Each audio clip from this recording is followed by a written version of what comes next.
Là, ça marche? Ouais. Bonsoir à toutes et à tous. Donc, ce soir, Maxence Riflet vient nous présenter son travail. Il avait été invité par Fanny Béguery, mais qui là est coincé en bilan, mais qui va nous rejoindre après. Et ensemble, ils se côtoient notamment dans un laboratoire indépendant pour artistes qu'a monté Maxence du côté d'Aubervilliers, un laboratoire photo. Mais il va en parler. Et ce soir, il est venu nous présenter plutôt l'ensemble de son travail, enfin une partie de son travail, en insistant notamment sur une partie qui est un travail qu'il a fait avec des prisonniers dans différentes prisons depuis 2016, je crois, et qui va donner lieu en avril à une exposition au Bleu du Ciel, et aussi à un livre qui est fait en collaboration avec un centre d'art et une maison d'édition de Cherbourg. Ouais, C'est ça ? s'appelle Le Point du Jour. Le Point du Jour. Vous avez vu les livres du Point du Jour. Ouais. Voilà, donc je vais Voilà, Fanny. passer la... Non, c'est pas non, Fanny. j'ai cru que c'était Fanny. Pardon. Donc je vais passer Désolé. Je vais passer la parole à Maxence. Merci. Ok, merci. Eh ben, bonsoir, je suis très content d'être là. Je voulais commencer par vous dire quelques mots de mon parcours. En fait, moi, j'ai pas fait d'école des beaux-arts. J'ai commencé la photographie un peu comme ça, adolescent, sans trop savoir ce que je faisais. Je faisais par exemple notamment pas mal de photos dans mon lycée. Puis j'allais à droite à gauche faire des photos. Bon. Et puis après le bac, j'ai commencé à aller voir des rédactions. J'avais envie de faire du reportage, j'étais un peu curieux. Je trouvais que la photo, c'était un bon moyen de pouvoir pousser des portes, d'aller là où on ne va pas sans appareil photo, d'aller rencontrer des gens. Voilà. Et donc ça m'intéressait. Et donc je suis allé à 18 ans, comme ça, rétrospectivement, je me dis que j'étais un peu culotté. Je prenais un rendez-vous dans les journaux. Je montrais mon travail. Et puis, bizarrement, alors je crois que c'est parce que comme j'avais fait des photos de lycéens, il n'y avait pas beaucoup de photos à l'intérieur des établissements scolaires. Alors, ils publiaient les photos comme ça. Et puis de temps en temps, ils m'envoyaient faire des reportages. Alors, c'est un peu ce qui a fait que je n'ai pas fait d'études, parce que je me suis assez vite retrouvé comme ça dans une sorte d'activité, disons, professionnelle. C'était pas énorme, hein, mais j'avais une petite activité comme ça. Et puis l'art est arrivé après, je vous raconterai. Et donc j'avais cette activité de reporter, et notamment, alors ça c'est le dernier reportage que j'ai publié dans un journal qui s'appelle L'Express. Et c'était un reportage sur une association qui s'appelait Jeunes Errants et qui s'occupait de jeunes clandestins. Alors on disait clandestin à l'époque, aujourd'hui c'est un peu un terme d'extrême droite de dire ça, mais disons d'immigrants illégaux qui venaient tout seuls par bateau du Maroc ou d'Algérie. Là on est en 98, 98 je crois la publication. Ouais. J'avais 20 ans. Et donc vous voyez c'est une chose qui était déjà dans l'actualité à l'époque. On en parlait beaucoup moins, mais c'était très présent. Et donc c'est ce qu'on appelle aujourd'hui des mineurs isolés, quoi. Des jeunes qui migrent tout seuls comme ça. Et donc j'avais fait ce reportage qui avait donné lieu à cette publication, donc comme ça titré Le port des enfants sans papier. Puis vous voyez les photos un peu, je sais pas comment dire quoi. C'était du report. Vous voyez le symbole du bateau, tout ça. Enfin il y a les mouettes. Enfin c'est l'imaginaire du voyage et tout. Enfin, j'étais pas content, quoi, de cette expérience. J'étais pas content à plusieurs titres. D'une part, je trouvais que mes photos disaient pas grand-chose de ce que vivaient ces jeunes garçons-là. La réalité était très très dure. Ils étaient dans des situations épouvantables. Ils étaient confrontés à des problèmes de drogue, d'automutilation. Enfin, c'était parfois des gamins, quoi, de 13-14 ans qui se retrouvaient sans leurs parents et qui étaient partis comme ça avec une espèce de rêve de société de consommation, en fait. Ils voulaient aller dans la société de consommation qu'ils voyaient à la télé, quoi. Et donc j'étais mécontent de mes photos. Et puis j'avais remarqué qu'ils faisaient eux-mêmes des photos, beaucoup. Alors ça posait plein de problèmes avec l'association. Mais ils faisaient des photos assez curieuses. Ils faisaient ça avec des jetables. Alors ça posait plein de problèmes pour faire développer les photos, etc. Parce que ça coûtait de l'argent. Et ils disaient que c'était pour envoyer à leur famille. Et alors les photos... c'était en fait, ils se mettaient en scène dans la ville parfois. Alors, ils prenaient des motos qu'ils trouvaient, comme ça, ils se mettaient sur les grosses motos, ou ils se mettaient devant des vitrines avec des vêtements de marque, etc. Et donc, ils disaient, voilà, c'était. Et donc, moi, ça m'avait frappé parce que je me disais, mais en fait, ils sont en train de créer des photos qui sont des mensonges, en fait, et qui doivent dire, ah ben voilà, je suis arrivé, je suis là. Et c'est exactement comme j'avais imaginé, c'est-à-dire que voilà, je suis dans la société de consommation que je suis venu chercher, quoi. Et donc en rentrant, je me suis dit, ah mais quand même, ça va pas là mon truc, parce qu'il y a quand même un problème avec la photo, là. C'est-à-dire, moi, mes photos, c'est l'imaginaire du voyage, nanana. Eux, c'est l'imaginaire de tout va bien, etc. Et qu'en est-il de la réalité, quoi, si vous voulez. Et donc, en fait, en partant de ce reportage, j'ai dit à l'association, mais en fait, peut-être on pourrait faire, peut-être je pourrais revenir faire un travail avec ces adolescents et qu'on travaille à partir de leurs photos. Parce que j'avais un peu l'intuition que voilà, que de regarder les choses de l'extérieur comme ça marchait pas, quoi. Et que eux aussi, ils avaient besoin d'être accompagnés. Et donc ils m'ont dit, ah ouais, c'est une bonne idée, allez-y. Et donc je vous l'ai fait un peu rapide parce que c'était un projet qui m'a pris en fait 4 ans de ma vie. J'ai l'impression que c'est un peu là que je me suis mis au travail, si vous voulez. Et donc on a monté un projet avec 2 amis. Alors une artiste qui s'appelle Ito Barada, peut-être que vous connaissez cette artiste, qui est une artiste franco-marocaine. Vous regarderez, elle a un travail assez intéressant. Et Anaïs Masson, qui est éditrice maintenant, qui était artiste à l'époque. Et donc on est allé là-bas plusieurs fois. Et voilà, par exemple, les images qu'on a ramenées de ce travail qui a donné lieu à ce livre-là, qui s'appelle « Fais un fils et jette-le à la mer », qui est le premier livre que j'ai publié 4 ans après. Vous voyez, par exemple, là, ces photos de ce garçon qui se photographiait. Alors, c'est marrant parce que c'est un peu dérivé, d'ailleurs, du truc que je vous racontais, de se photographier devant des grosses motos. On voit, hein, il se photographie devant une terrasse, sauf que, voilà, devant les Madeleines, le distributeur de friandises. Sauf que il y a ce coup de flash, là, très, très curieux, très, très violent, en fait, qui se mettait. Alors on n'arrêtait pas de lui dire, mais écoute, faut pas mettre le flash si près parce que déjà tu te fais mal aux yeux. Et puis, mais en fait il continuait. Et puis un jour, donc c'était des séances de travail comme ça où on regardait les images ensemble. On mettait beaucoup les images sur la table et puis on en parlait. Et puis il y en a un jour qui dit ah oui mais il a brûlé. Et en fait, bon, ça se faisait un peu à moitié en arabe, à moitié en français, parce que Ito parlait très bien arabe, et moi, j'avais appris des bricoles d'arabe comme ça, au moins pour me débrouiller. Mais en tout cas, je savais que brûler, en arabe, khreg, c'est un terme qui est utilisé par les migrants. C'est comme ça qu'on appelle les migrants illégaux sont des brûleurs. Des khrega, on dit, parce qu'ils brûlent leurs papiers avant de prendre le bateau pour pas pouvoir être identifiés et être envoyés dans leur pays d'origine.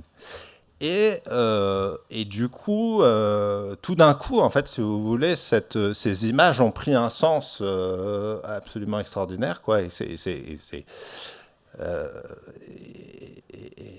Donc c'est comme ça qu'elles sont restées, disons, dans le projet. Je vous raconte ça aussi parce que je crois que ce que j'ai compris aussi dans ce travail, c'est l'importance du langage. C'est-à-dire qu'il y a les images, etc. Mais parfois, les images qui restent, les images importantes, sont, en tout cas là, étaient liées à voilà, un jeu de mots, quoi, un rapport au langage. Je vous montre un autre exemple, un autre garçon, euh, qui s'appelait... comment il s'appelait, lui, d'ailleurs Hicham. Il s'appelait Hicham. L'autre d'avant, c'était Farid. Et alors, lui, il avait fait cette photo où il avait mis comme ça, disposé ses vêtements sur son lit, le téléphone portable, la casquette et tout ça. Alors lui, son idée, c'était de montrer qu'il était bien habillé, quoi, qu'il avait des vêtements de marque, un peu comme tous les adolescents de son âge, enfin français de son âge, etc. Et ça, pour moi, c'est une image qui est restée comme... parce qu'en même temps, et ça c'est la chose qu'il n'avait pas anticipée en faisant l'image, mais que je trouve, moi, passionnant, enfin, c'est ce qui me peut faire dire que la photographie est un piège à inconscient, si vous voulez, que parfois on fait des photographies sans savoir exactement ce qu'on est en train de faire, et c'est ça qui est vachement intéressant. Euh, Et là, c'est quand même une enveloppe, quoi. C'est une enveloppe, c'est une poche vide, comme ça, un peu comme la mue d'un serpent, quoi. Vous voyez, c'est vraiment l'idée de la mue, quoi. Donc, c'était un personnage qui était en train de muer, quoi. Enfin, dont l'identité était en train de changer, quoi. Dont la forme était en train de changer. Et j'ai toujours trouvé que c'était une image très forte de l'exil, quoi. Voilà.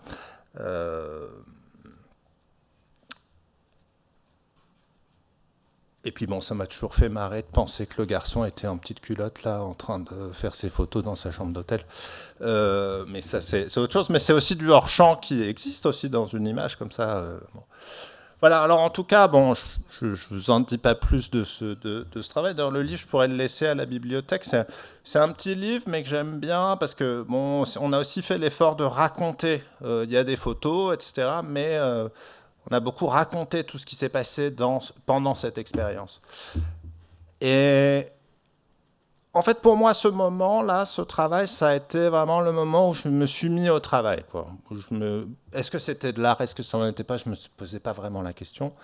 Mais je pense qu'il y avait quand même plus d'art là-dedans que de ce que je faisais avant, aussi dans le sens où il y a un rapport au psychisme, tout simplement. Enfin, on le voit là dans les... Voilà.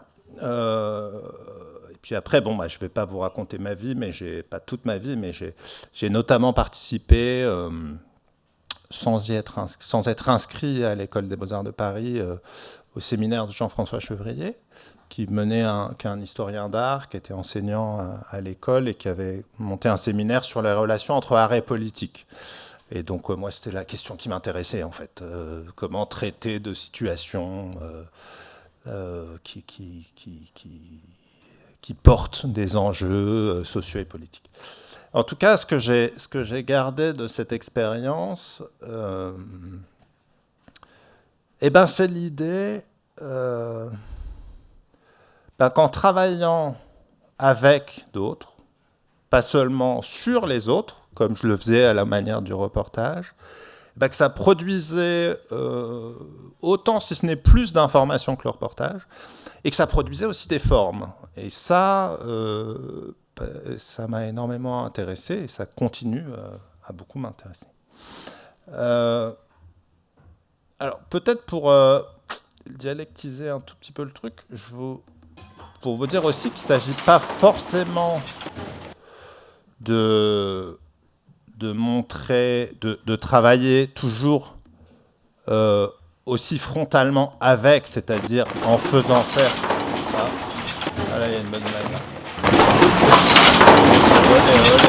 Olé. Ah, attends, parce que là, j'en ai vu.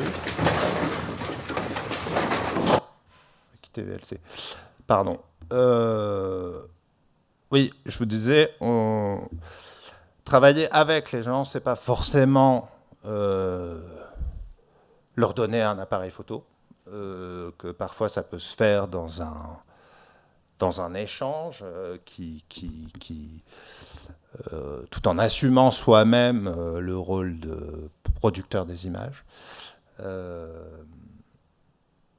Et donc c'est pour ça que je vous montre cet extrait de film, qui est un film qui est beaucoup plus récent, là, que j'ai tourné en 2014, dans un centre de tri de déchets, où vous allez voir, où ils trient à la main les déchets. Et alors cette dimension de collaboration, elle n'est pas du tout présente à l'image, parce qu'en fait, ça peut apparaître comme un reportage. Mais en fait, en réalité, la manière dont j'ai travaillé est une manière de toujours revenir avec les images et commenter les images avec les gens que j'étais en train de filmer pour essayer de savoir si ce qu'on filmait était juste. Voilà.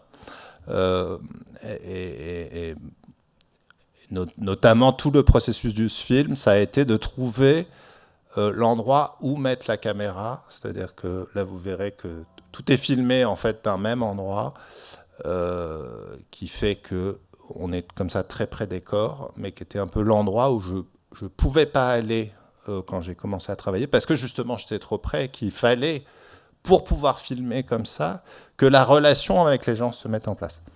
Donc je vous montre un petit extrait.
Ça va être chaud là.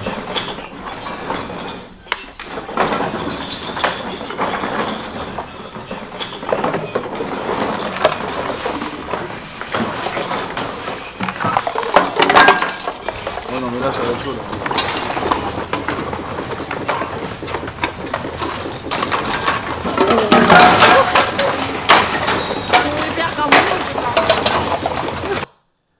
Bon, voilà. Je vais probablement montrer l'intégralité de ce film dans l'espace d'exposition au Bleu du Ciel, donc vous pourrez le voir, c'est une boucle de 16 minutes, bon, dans lequel on ne voit pas beaucoup plus que ce que je vous montre là, enfin, sauf quand on rentre dans le détail. En fait, c'est vraiment une description du travail, et cette idée de la description dans le détail, comme ça, est quelque chose qui est très importante pour moi. Voilà. Ouais, donc ça c'est le livre, donc Fais un fils, jette-le à la mer, mais je voulais montrer l'objet. Et voici le projet de couverture du travail que je suis en train de terminer sur les prisons. Donc, comme disait Marie, j'ai photographié dans 7 prisons françaises depuis 2016.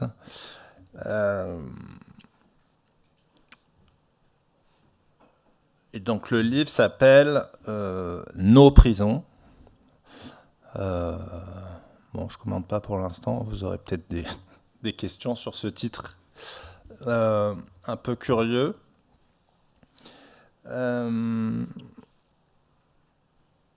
En fait, j'avais une idée. Bon, j'avais pas le projet de photographier en prison. À vrai dire, ça me serait jamais venu à l'idée. En fait, ce qui s'est passé, c'est qu'on m'a appelé pour faire un atelier. C'est une association de Strasbourg qui, un jour, notamment parce que j'avais fait ça, j'avais fait des ateliers avec des enfants, etc. Ça fait un peu partie de ma pratique. Donc parfois, ça arrive qu'on m'appelle. Bon. Et alors là, on m'avait appelé pour ça.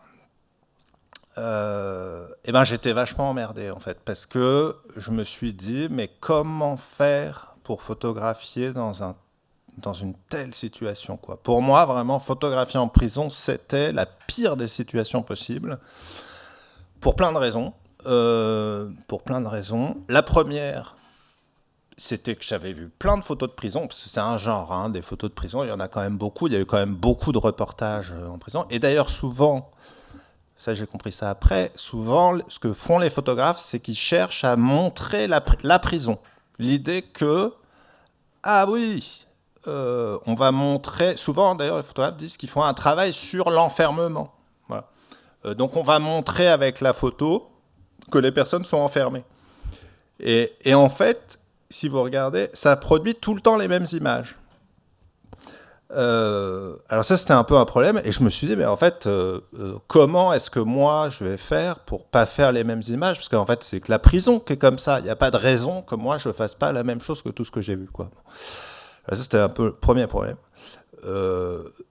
Deuxième problème, la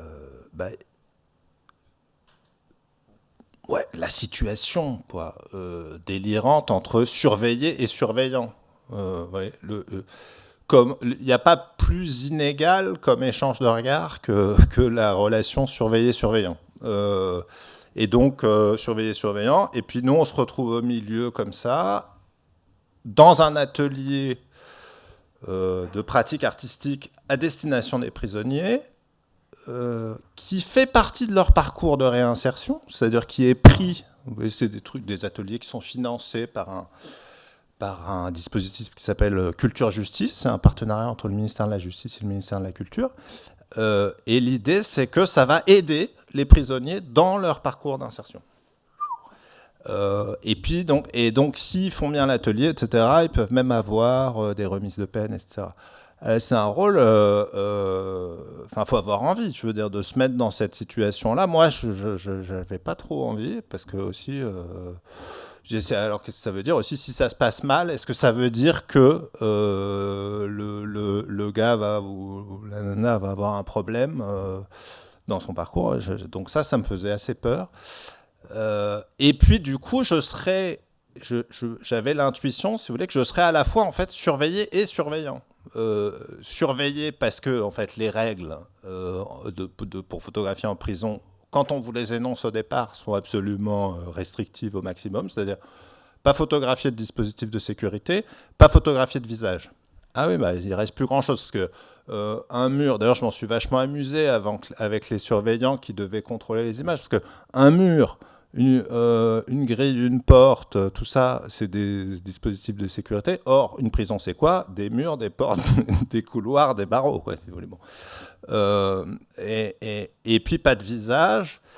Alors, en fait, c'est plus compliqué que ça, mais pas de visage. Donc, en gros, vous n'avez pas les lieux, pas les visages. Vous faites quoi? Vous faites des portraits voilés, des trucs comme on en voit beaucoup, en fait, dans les résultats de ces ateliers. Alors, échange de regard inégal, là, on ne peut pas faire pire. Ce projet-là, à la maison d'arrêt de Strasbourg, c'est pas fait pour plein de raisons, mais disons que j'ai commencé à m'intéresser à cette question de la prison. J'ai lu plein de choses sur l'histoire de l'architecture, sur etc. Je m'étais abonné à un journal anticarcéral aussi que je vous recommande, qui est très bien, qui s'appelle L'Envolée, qui est un journal dans lequel c'est beaucoup des prisonniers en fait qui écrivent. Mais c'est un journal bien militant. Ils sont pour la destruction des prisons. C'est assez simple comme ça. Et c'est là que j'avais trouvé ce document qui est une photographie d'identité qui était sur la carte de circulation. Vous savez, les prisonniers, ils ont une sorte de carte d'identité interne. Dans laquelle, pour circuler dans la prison, en fait, ils ont cette carte d'identité. Et donc ça, c'est la photo qui était sur la carte d'identité de la prisonnière, qui avait refusé d'être photographiée. Donc elle arrive à Fleury-Mérogis en 2014, elle dit non, moi je veux pas être photographiée, parce que c'est une militante contre le fichage, donc elle dit voilà, moi je veux pas être photographiée, etc. Et les surveillants, ils lui tiennent la tête devant l'appareil photo, et donc ils l'obligent à être photographié. Et alors ce qui est génial, c'est que c'est-à-dire qu'ils produisent eux-mêmes la preuve de leur propre de la violence que peut provoquer la photographie. C'est tout à fait extraordinaire. Et donc, bref, j'ai réussi à récupérer le parce que dans ce journal, il racontait l'histoire. Et puis, en fait, moi, j'ai écrit à cette prisonnière qui m'a mis en contact avec son avocat, qui a fait passer la carte. Et j'ai récupéré ce document, et tout ça, parce que je trouvais que c'était une histoire incroyable. Et puis qui me concernait, parce qu'en fait...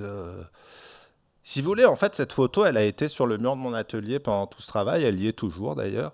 Un peu comme une espèce de boussole, quoi. Où je me suis dit, ben voilà, quand même, mon petit gars, faut pas oublier que la photo en prison, c'est d'abord ça. Parce que les ateliers, tout ça, c'est bien joli. Mais en fait, c'est d'abord un acte de pouvoir, quoi, de l'administration sur les prisonniers. Et alors j'ai trouvé après, assez longtemps après, continuant à me documenter, cette gravure du 19e siècle dans un journal illustré, petit journal illustré. Donc la photographie dans les prisons, au moment où en fait on a introduit la photographie en prison, parce qu'en fait ça n'a pas toujours été le cas, tout a une histoire, et notamment ça. Et j'ai découvert d'ailleurs à cette occasion que le fait d'introduire la photographie en prison avait été un vrai débat à l'époque. Il y avait beaucoup de gens qui étaient contre, qui considéraient que c'était une atteinte à la dignité des prisonniers. Donc voilà, bon, vous voyez, vous entrez dans la prison, on vous prend la tête comme ça, et puis après on vous dit, venez faire un atelier de photo, quoi. Bon, vous voyez, non mais c'est pour vous dire un peu l'état mental dans lequel j'étais, quoi, un peu compliqué. Bon. À quoi je vais participer ? L'autre question, alors ça, qui me préoccupait pas mal, qui me préoccupe toujours, c'est notamment le fait que ces architectures, en tant que c'est des lieux de surveillance, ces architectures sont pensées comme des machines optiques, si vous voulez. C'est-à-dire qu'elles sont pensées pour orienter le regard d'une certaine manière.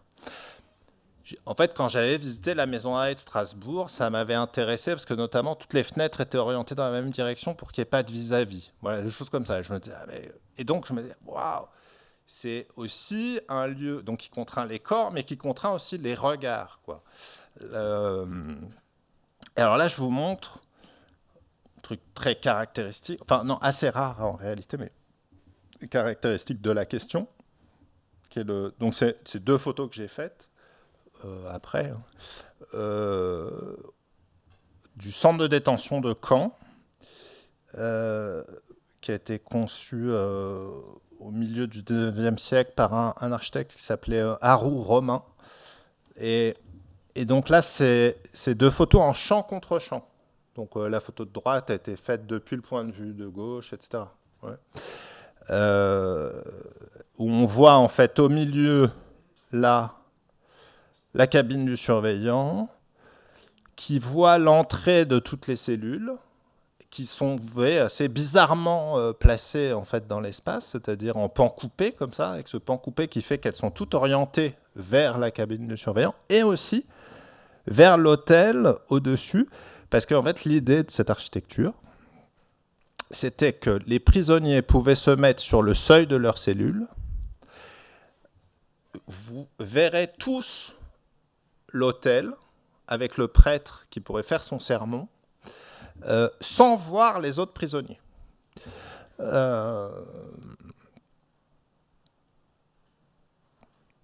Et alors ça, évidemment, autre contrainte sur le travail photographique. Comment on fait pour photographier comme ça dans un espace qui... Ça, c'est une question qui m'obsédait. Alors, j'avais lu un certain nombre de trucs, pas grand-chose sur la prison avant tout ça, mais notamment, évidemment, Surveiller et punir de Michel Foucault.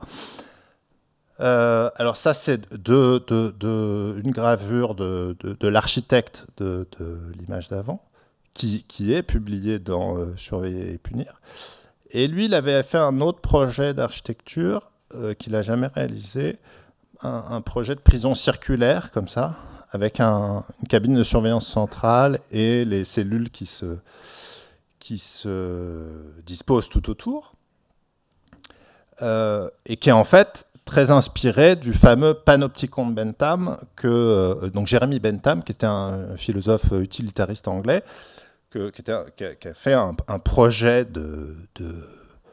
d'architecture carcérale que Foucault a beaucoup commenté et que Foucault a en fait rendu célèbre par ses analyses. Le dispositif est assez simple, assez fou, mais assez simple. L'idée, ce serait de pouvoir surveiller tous les prisonniers avec un seul surveillant. Et on fait comment ? On met une tour de surveillance centrale avec un système de persiennes compliqué, les cellules tout autour, avec des grilles, pas des portes comme là. Là, il ne faut pas se tromper, ce n'est pas du panoptique, parce qu'il y a des portes. Voilà. Et l'idée, c'est pas que le surveillant au milieu, il va effectivement pouvoir surveiller tout le monde. C'est que le prisonnier dans sa cellule croit qu'à tout moment, il peut être surveillé. Et donc, en fait, il s'autodiscipline. Voilà. Parce qu'il pense que, potentiellement, il est surveillé. C'est un truc de fou. Et donc, Foucault, en fait, tire de cette chose-là des thèses, en fait, sur la société de surveillance en général. En réalité, l'analyse de Foucault sur le panoptique porte finalement davantage sur ce qui s'est passé à l'extérieur de la prison que ce qui s'est passé réellement à l'intérieur de la prison. Enfin, d'ailleurs, on le voit aujourd'hui, la société de surveillance, elle est partout. Donc, je veux dire, vous pouvez tout à fait transposer le projet de Bentham à, je sais pas, les algorithmes, enfin, les caméras de vidéosurveillance partout, etc. On y est, en fait. Mais alors, par contre, en réalité, ce dont je me suis rendu compte, et que Foucault n'a pas vu, en fait, bizarrement, c'est qu'en fait, c'est un projet complètement utopique qui n'a jamais été construit. Et alors, aujourd'hui, on dit beaucoup, par exemple, la prison Lyon, qui était Saint-Paul, on l'a beaucoup appelée une prison panoptique. Mais ce n'est pas une prison panoptique. Pas strictement. C'est un plan comme ça. Alors évidemment, ça ressemble parce que c'est rayonnant depuis un centre. Mais en fait, la cabine de surveillant, là, qu'est-ce qu'il voit ? Il voit des couloirs. Il ne voit pas des cellules, il voit des couloirs. Et en fait, il ne surveille pas... c'est une architecture de circulation, en fait. Ce n'est pas du tout une architecture d'hyper-surveillance, comme a décrit Foucault. Et en fait, les prisonniers, au contraire, ils sont isolés dans leurs cellules. Puis en fait, ce qui est surveillé, c'est les surveillants.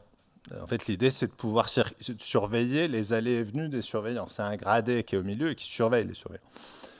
Bref. En tout cas, moi, ce qui m'a intéressé quand j'ai compris ça, je n'ai pas compris tout seul, il se trouve qu'il y a un architecte qui peut-être dont je vous parlerai tout à l'heure, qui est un type étonnant, qui a fait des clubs méditerranéens et des prisons. Non, c'est vrai. Il a été l'architecte des clubs méditerranéens, puis après, il a fait une prison expérimentale. Il est passé des plaisirs aux peines, comme il dit.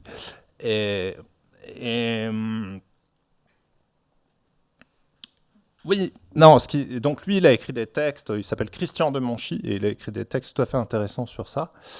Mais en tout cas, moi, ce qui m'a fasciné, c'est de me dire, mais en fait, c'est fou, le livre de référence sur l'histoire de la prison parle d'une chose qui n'a jamais été construite, en fait. C'est-à-dire qu'en fait, on parle pas exactement de la réalité. Et je me suis dit, mais en fait, il faudrait regarder un peu l'histoire de l'architecture carcérale, comment on construit les prisons, comment elles sont faites. Et ça a été ma première hypothèse de travail, de me dire, au lieu de photographier la prison, avec tous ces stéréotypes, de montrer des gens cloîtrés dans leurs cellules, etc., des barreaux, tous les stéréotypes de la prison, je vais plutôt essayer d'aller regarder ce qu'il y a de spécifique dans chaque endroit et en quoi une prison ne ressemble pas à une autre. Voilà. Et de me dire, voilà, je vais photographier des prisons. Alors là, je vous montre, ça c'est une vue d'exposition à Guingamp, je peux vous montrer un peu donc c'est les deux photos là, en champ contre champ, dressées sur leur socle.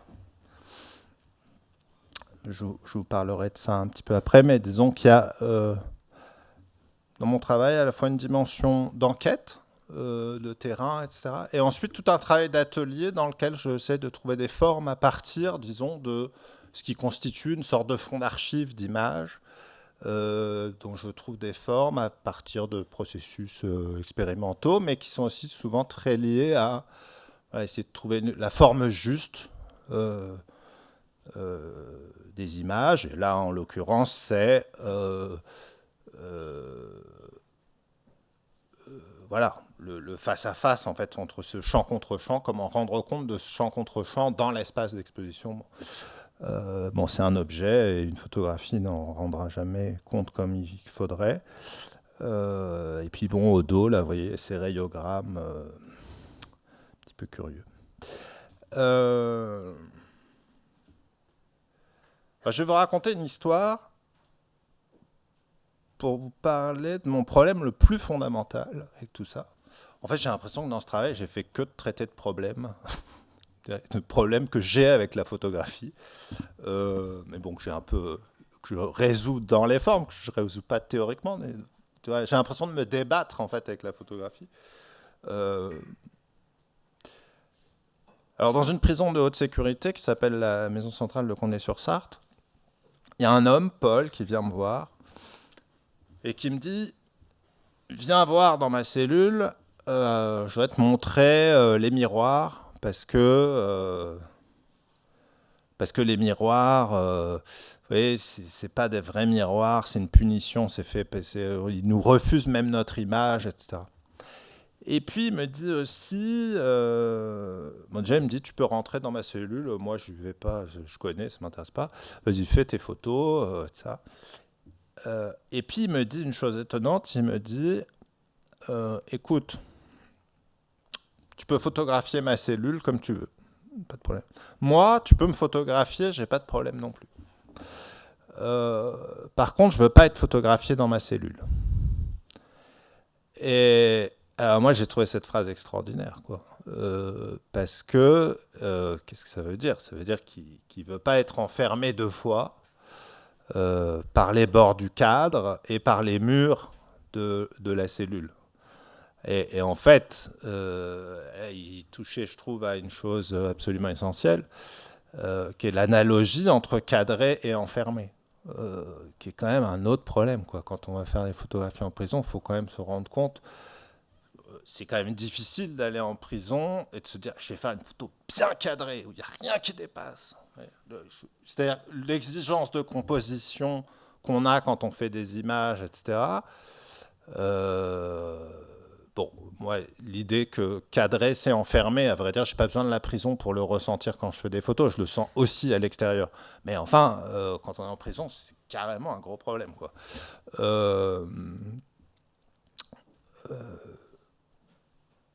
Donc là, qu'est-ce que je fais ? Je photographie l'appareil photo dans le miroir, quoi, en me disant, au moins, la caméra obscura, elle s'enferme elle-même, et puis... Et puis là, ce qui m'avait intéressé aussi, c'était, vous voyez, ce dispositif de résistance, là, d'aller scotcher comme ça une serviette pour que, depuis l'œilleton, le surveillant ne puisse pas voir dans la salle de bain. Et alors le type, le lendemain, il vient me voir et il me dit, je sais ce que je veux faire comme photo, je veux être photographié dans la salle de sport, en train de courir. Alors moi, j'étais un peu embêté parce que je me disais, mais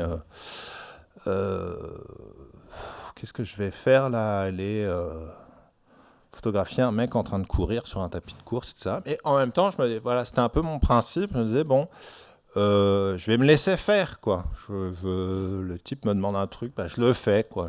Je suis son opérateur.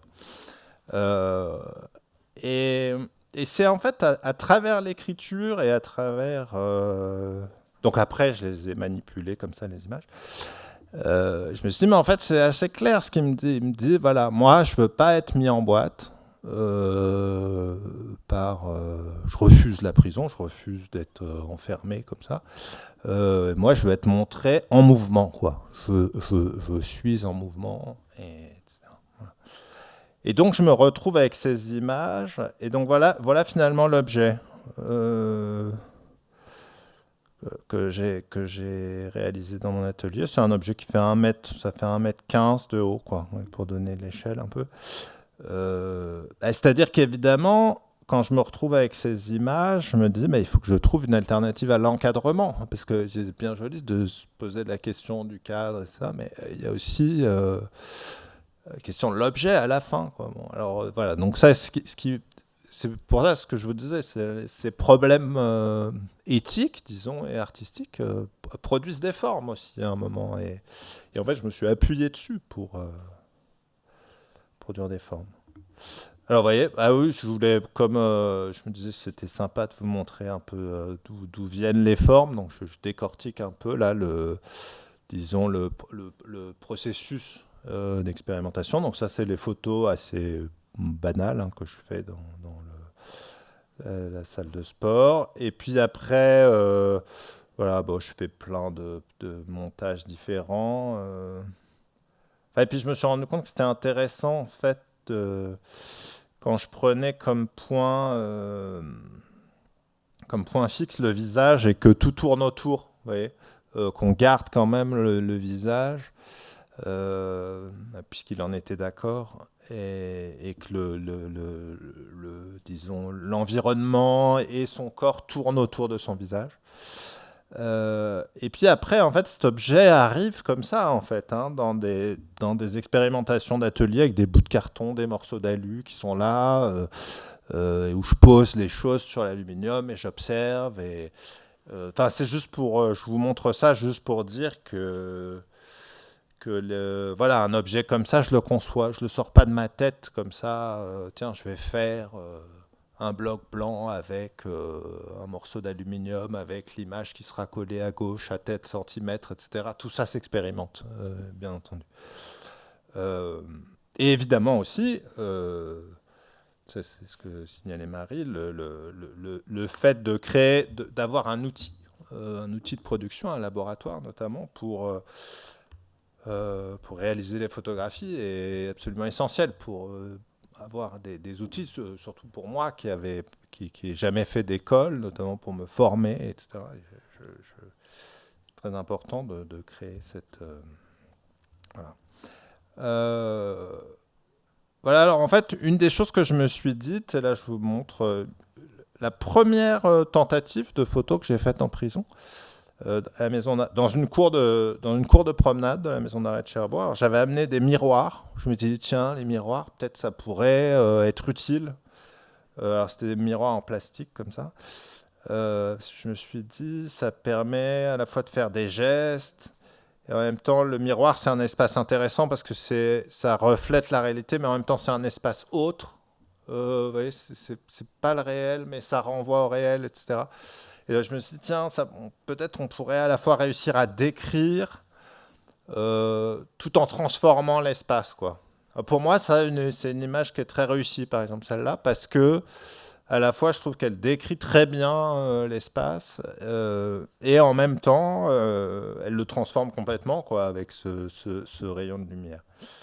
En tout cas, ce que je m'étais dit pour essayer de répondre à toutes ces questions, c'était il faut qu'il y ait de l'activité. C'est-à-dire, il ne faut pas seulement que j'impose mes idées, etc. Il faut que la photographie, plutôt qu'un constat d'enfermement, soit un jeu, et qu'il y ait du jeu, comme on dit, entre les pièces d'une mécanique, qu'il y ait de la mobilité entre les choses. Et que ce soit un outil. En fait, si vous voulez, moi, quand je suis arrivé comme ça en prison auprès des prisonniers, je leur ai parlé en fait de tous mes problèmes et je leur ai dit, en fait, moi, je vais pas vous aider. C'est vous qui allez m'aider parce que en fait, moi, je connais rien à la prison. Par contre, vous connaissez. Moi, j'ai que des problèmes en fait. Donc, vous allez pouvoir. Voilà. C'est un peu comme ça que je me suis présenté pour essayer aussi de retourner le truc de l'artiste travailleur social qui viendrait comme ça aider les prisonniers à se réinsérer. Et puis, bon, entre nous aussi, la mission de réinsertion de la prison, c'est quand même une hypocrisie assez étonnante, quoi, parce que la mission de la prison, c'est de désinsérer, d'abord. Hein. Donc après, on dit, parce que les politiques disent souvent ça, il faut que le prisonnier se réinsère. Ah oui, mais là, vous commencez par le désinsérer. Alors, et puis en plus, ça ne veut rien dire, parce qu'en fait, pas vrai, on ne le désinsère pas, on le réinsère, mais dans un autre monde. Bref. Et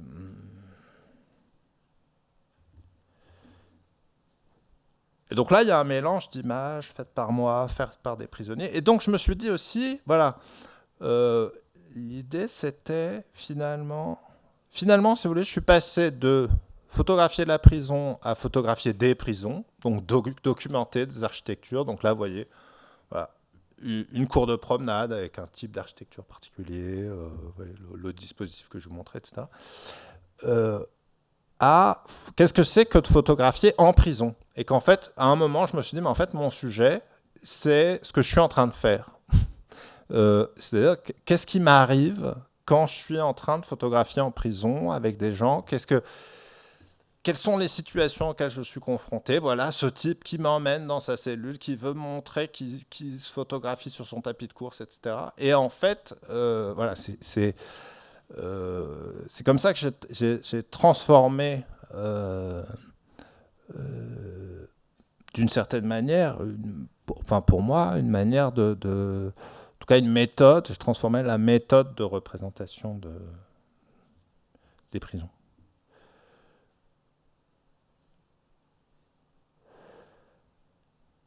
Alors, j'aurais plein de choses à dire, mais là, par exemple, c'est des objets. Il photographie. C'est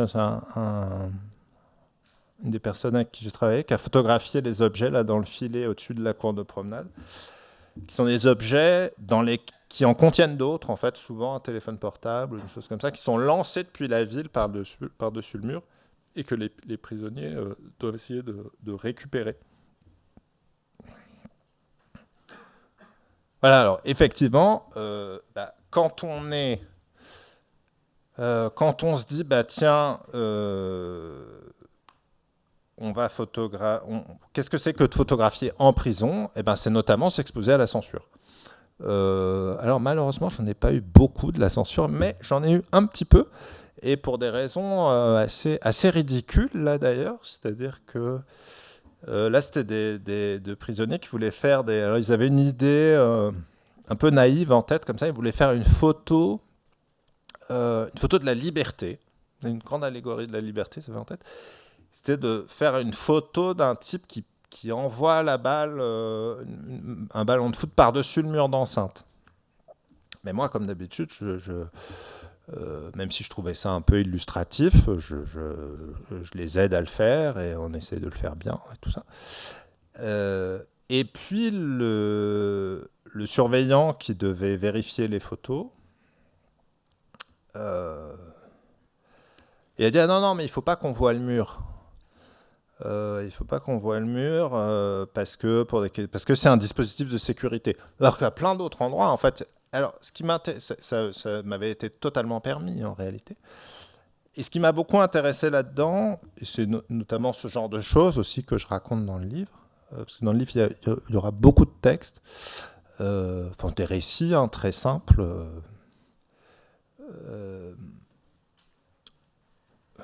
C'est une sorte de roman, en fait, où je raconte l'histoire de cette enquête. Oui, ce qui m'a intéressé là-dedans, c'est que c'est l'arbitraire de la règle. C'est le fait que à un moment, on m'autorise ça, et à un autre, on ne me l'autorise pas.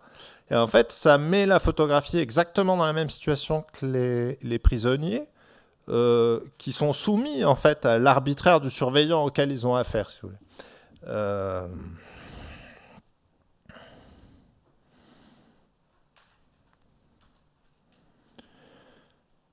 Je vous montre d'autres vues d'objets là, parce que je voudrais vous raconter un peu. Donc voilà, donc Donc parfois, j'ai proposé des choses, le truc sur le miroir, etc.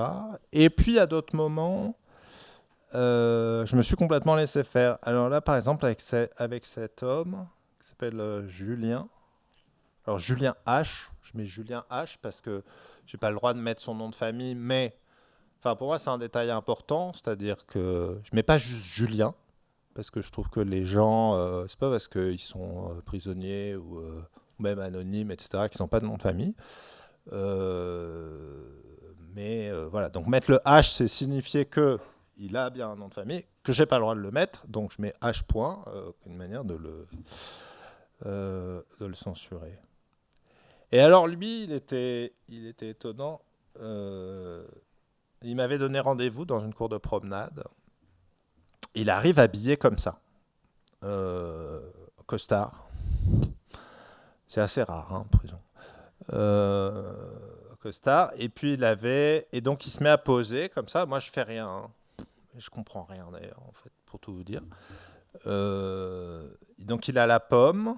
Il me dit, il faut qu'on voit bien la montre, etc. C'est important et tout. Et puis le pouce, tout. Et puis, c'est pour mon père. Et donc, il voulait que je fasse cette photo pour l'envoyer à son père. Et donc, je fais la photo. Et puis après, il m'explique. Il me dit, bah oui, c'est pour montrer que ça va pas, que j'ai bien reçu le costume qu'il m'a envoyé, que le temps passe. Là. Donc, il y avait donc la pomme, le péché, etc. Là, donc, intéressant. Et puis après, il me dit... après, il fait ça.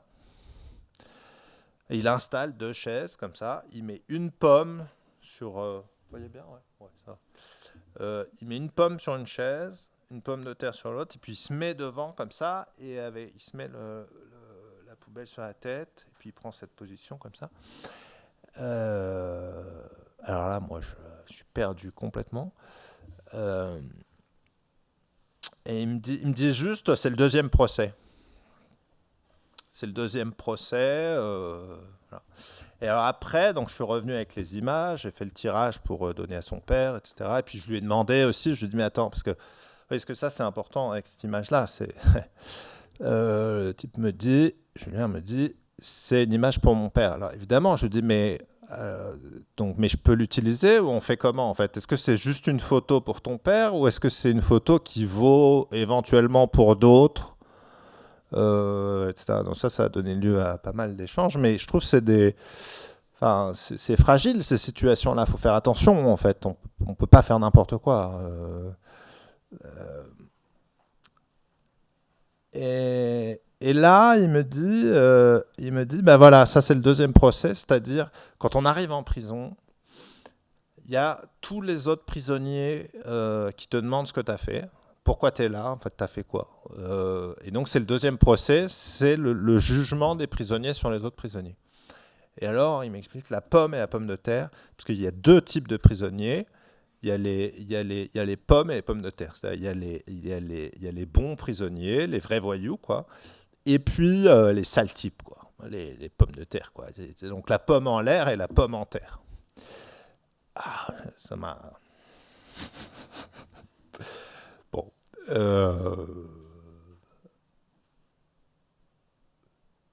Donc oui, tout ça pour dire que cette image-là, qui a été très importante pour moi, pour plein de raisons, mais cette image, vous voyez bien que c'est moi qui l'a fait, techniquement, moi qui suis là, etc. Mais en fait, je suis jamais que son opérateur à lui. Donc pour moi, c'est totalement une collaboration, cette image. Parce que bon, quand même, je compose le mieux que je peux, etc. Voilà. Après, on fait ça. Tout ça dans la même séance de prise de vue.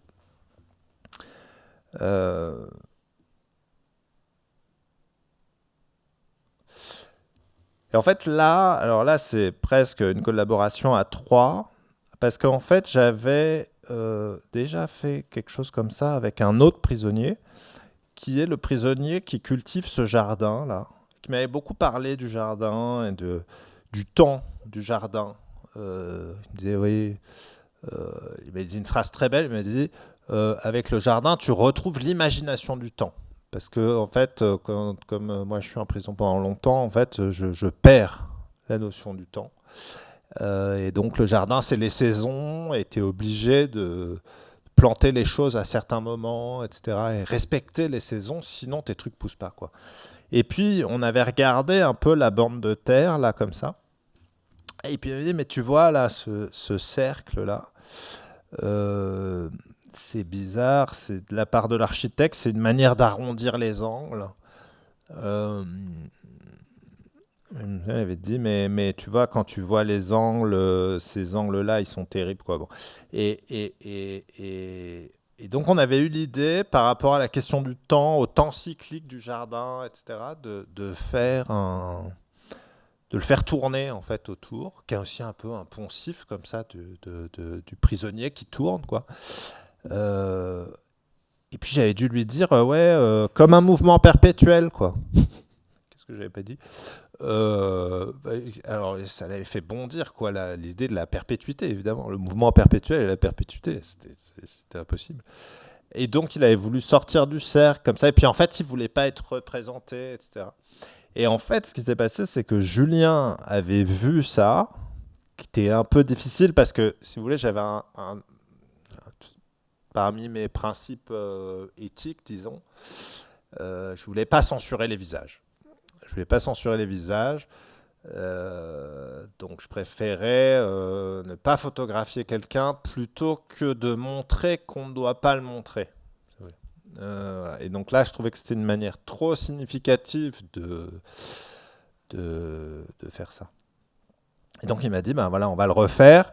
Et lui, ça ne le dérangeait pas d'être photographié. Et puis aussi, voilà, il faut bien dire qu'il avait une sorte de talent d'acteur, quoi, enfin presque de danseur.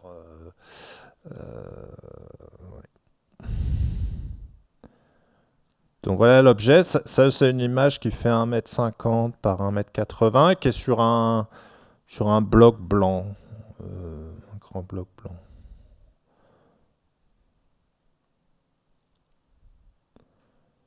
Je vous montre un autre ensemble de tirages. Ça, c'est des reproductions de tirages argentiques, couleur, manipulés par moi en laboratoire. À partir de photographies d'un autre homme qui s'était curieusement emparé des miroirs que j'avais amenés, puis que j'utilisais plus parce que en fait, j'en avais un peu marre des miroirs. Et lui, il s'en est emparé. Et en fait, ce qui m'a vachement étonné, c'est que je me suis rendu compte après dans mon atelier qu'en fait, j'avais vu sur les planches contact, il s'était tout le temps photographié lui-même dans le miroir. Et en fait, le geste n'est pas banal, en fait, si vous réfléchissez. Je me suis dit, mais en fait, c'est une manière de passer dans l'autre espace du miroir, quoi. C'est Alice au Pays des Merveilles, en fait. Et en fait, Émile, il m'avait passé aussi des cartes qu'il faisait. En fait, il fait depuis 10 ans, en fait, il faisait des sortes de cartographie imaginaire, en fait, qu'il appelle des constellations terrestres.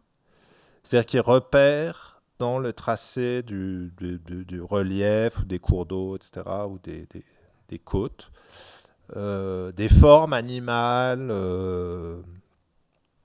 ou de divinités qui relient à des contes, enfin à des mythes de toute origine. Il y a Jésus, Hanuman, toutes les cultures. Et en fait, son idée, c'est que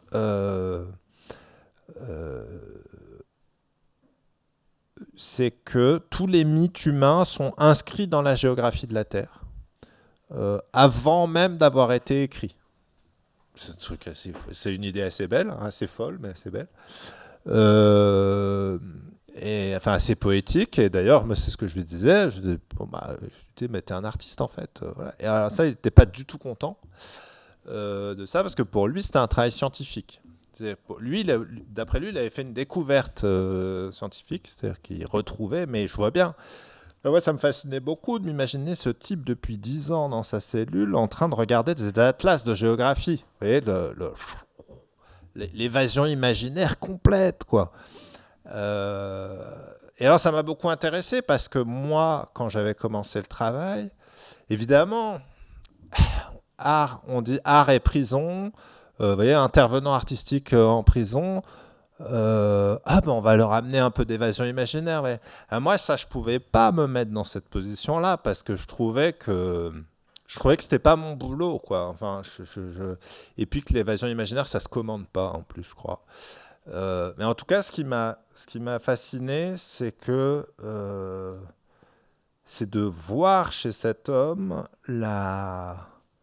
en fait, la puissance et la nécessité de l'art, quoi. Enfin, d'une activité artistique, qu'il l'appelle pas activité artistique, mais bon, quand même. Bon, en tout cas, moi, je crois que c'en est une. Et là, c'est vraiment cette nécessité, quoi, qui apparaissait. Et donc, moi, je me suis retrouvé, en fait, si vous voulez, voilà, c'est des histoires qui me sont arrivées aussi dans le laboratoire. C'est-à-dire que je me retrouve avec ces photographies dans le miroir, etc. Et puis ces cartographies. Et je me dis, en fait, c'est exactement le même mouvement, quoi. C'est-à-dire que il veut plonger dans un autre espace du miroir, exactement comme il se plonge dans ces cartographies-là qui l'emmènent ailleurs, quoi. Voilà. Et donc, en fait, dans ces cas-là, je vais au laboratoire et puis je prends les pièces du dossier et puis j'expérimente quelque chose, un peu dans l'idée de me mettre, non pas d'illustrer ce qu'il a fait, mais d'essayer de me mettre dans le même état d'esprit. Bonsoir.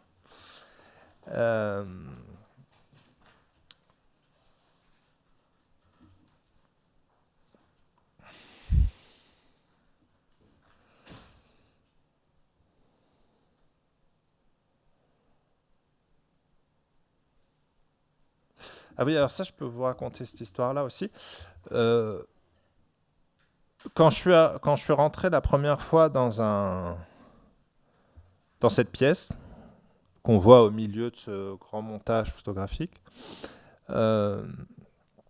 qui est la salle de culte de la maison centrale de Condé-sur-Sarthe, je me suis dit, mais en fait, c'est bizarre.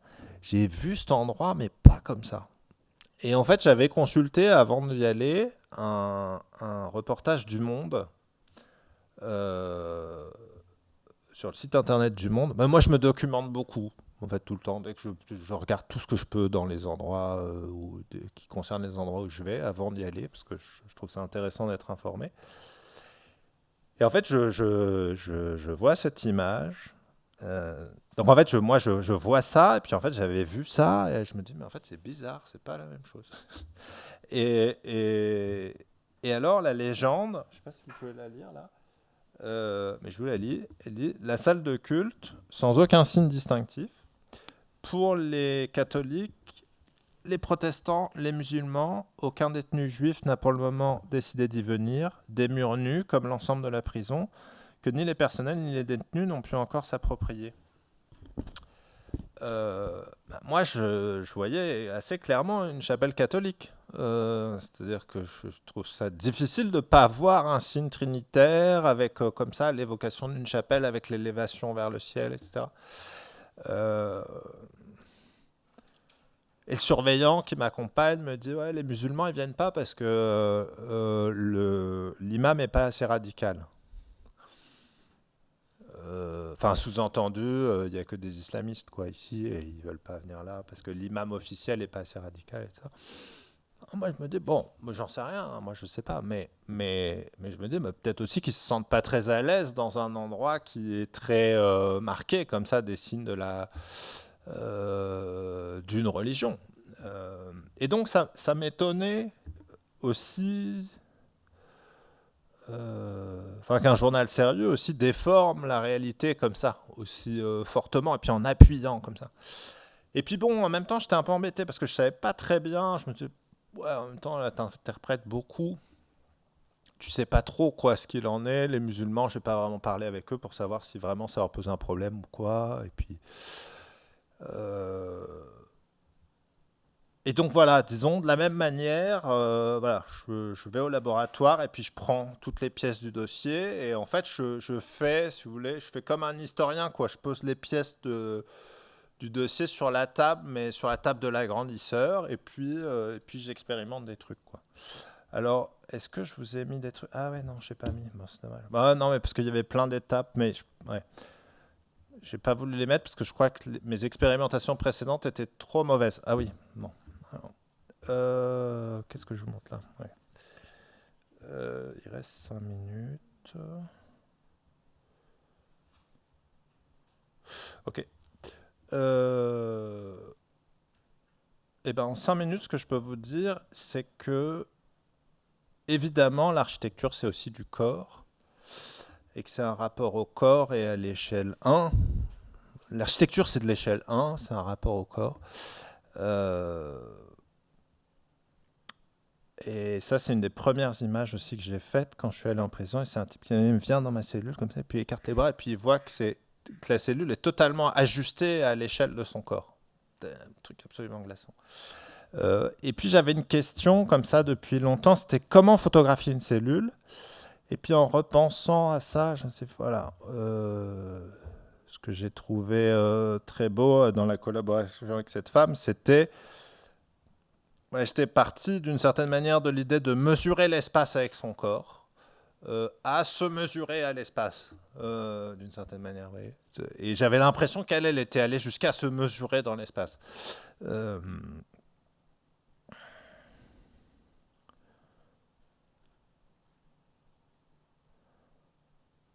Je fais passer un peu les images.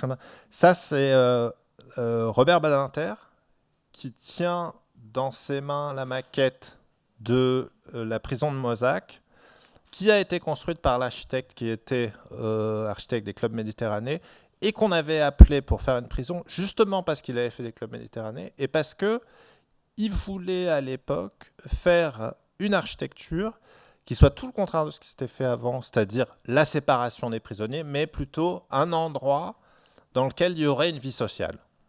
Il y aurait une vie sociale, et même dans laquelle la vie sociale serait favorisée, c'est-à-dire où on pense une vie collective, etc. Et donc, notamment, là, avec cette place, vous voyez, c'est vraiment une petite place de village, en fait, c'est incroyable.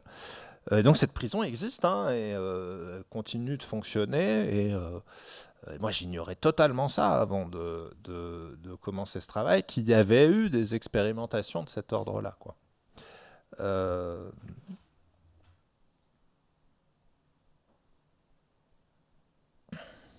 Alors évidemment, dans l'exposition, vous voyez le rapport entre les mains du politique qui pense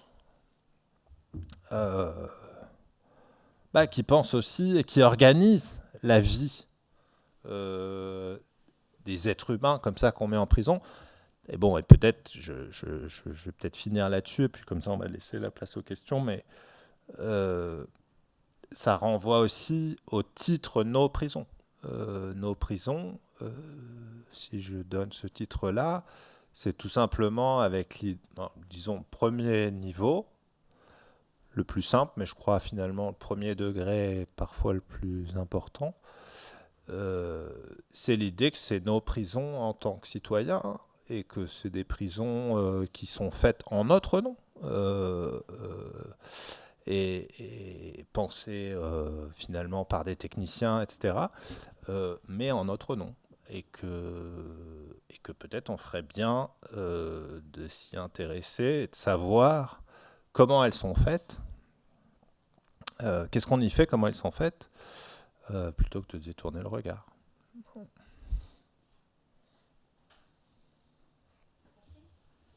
Merci à vous.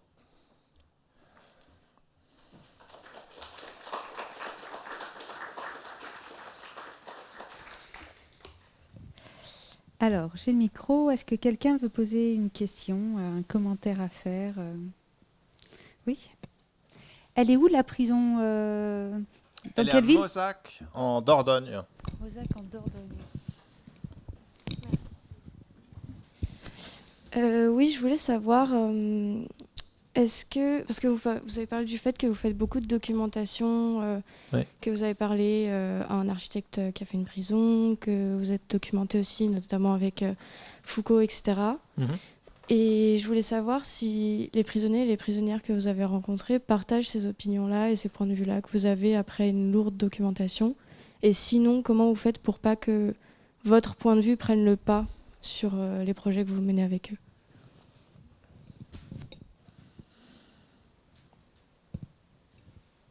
Mhm.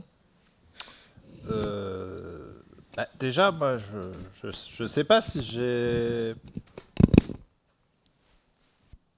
un seul point de vue, mais est-ce que ta question suppose, est-ce que ça veut dire que tu as l'impression que j'ai, je sais pas, un point de vue ou une opinion comme ça très tranchée sur la réalité des prisons? C'est ça que tu veux dire? Euh, Là, comme vous l'avez présenté, oui, D'accord. parce que vous faites vos projets en collaboration avec d'autres personnes, mais aujourd'hui, vous êtes le seul à nous le présenter. Et du coup, c'est surtout l'aspect documentation en fait qui m'a questionnée parce que je me suis dit que c'était très intéressant de se documenter avant d'aller sur le terrain, mais que c'était pas du tout du même ordre, quoi. Et je me suis demandé Du même ordre que quoi? que de juste parler avec des prisonniers, quoi, et se documenter Ah oui. avec Michel Foucault. Et du coup, je me demandais comment vous faisiez le lien en fait entre les deux.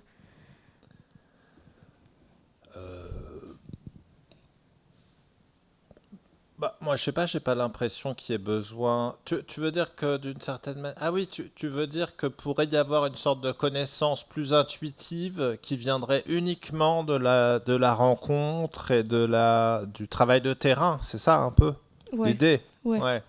Ouais, mais ça, bah, c'est vrai en fait. Moi, j'ai appris beaucoup de choses au contact des prisonniers. Mais. Enfin, c'est surtout que je vois pas en fait pourquoi je m'en priverais. Parce que souvent, ça éclaire aussi vachement sur la réalité. Par exemple, euh, je vais dans une maison d'arrêt à Cherbourg où il se trouve que, là je n'ai pas montré d'image, mais ils sont 9 par cellule. Mais c'est organisé comme ça, c'est un reste du 19e, c'est des dortoirs. Bon. Il y a une table, une grande table. Et donc je demande aux prisonniers, je dis, mais est-ce que vous prenez le repas ensemble? Euh, Ils me disent, ben oui, parfois, mais il n'y a que 4 tabourets. Des petits tabourets en plastique comme ça. Il n'y a que 4 tabourets pour 9. Et après, en fait, je lis un rapport du contrôleur général des lieux de privation de liberté, qui est une institution qui, disons, qui peut rentrer dans tous les lieux de privation de liberté et qui fait des rapports. Ouais, tout ça est consultable sur Internet. Je lis ça et je vois que 10 ans avant, le contrôleur général des lieux de privation de liberté avait noté qu'il n'y avait que 4 tabourets dans la cellule. Et alors, tu vois bien que l'information que j'ai reçue des prisonniers prend une toute autre dimension que eux-mêmes ne savent pas. Que, en fait, parce que c'est une maison d'arrêt, c'est des petites peines, les gens entrent et sortent vraiment rapidement. Ils savent pas que depuis 10 ans, en fait, il n'y a que 4 tabourets et que le contrôleur général de lieux de privation de liberté l'a inscrit et a dit qu'il faudrait acheter 5 autres tabourets en plus par cellule. Investissement d'à peu près 35,60 €. Et donc, l'information intéressante, donc c'est fait exprès, en fait, pour justement limiter le confort et la convivialité. Donc voilà. Je sais pas, je prends cet exemple-là parce que, ouais, voilà, je trouve ça met en tension la même information, tu vois, par deux biais différents, qui donnent